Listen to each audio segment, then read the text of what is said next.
तुम हमारी लिखने वाली उंगलियों की शमें गुल कर दो, हमारे लफ्ज़ दीवारों में चुनवा दो, हमारे नाम के अपले बनाओ, अपनी दीवारों पे थोपो, अपने चूल्हों में जलाओ।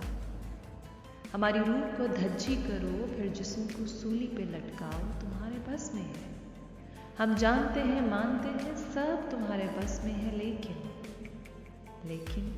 हमारी सोच पर ताला लगाते और अपनी चाबियों के भारी गुच्छे में ये चाबी डाल के मिट्टी दबा लेते, कहीं तह में समंदर की उछाल आते। तुम्हारे बस में ये कब है? तुम्हारे बस में ये कब है?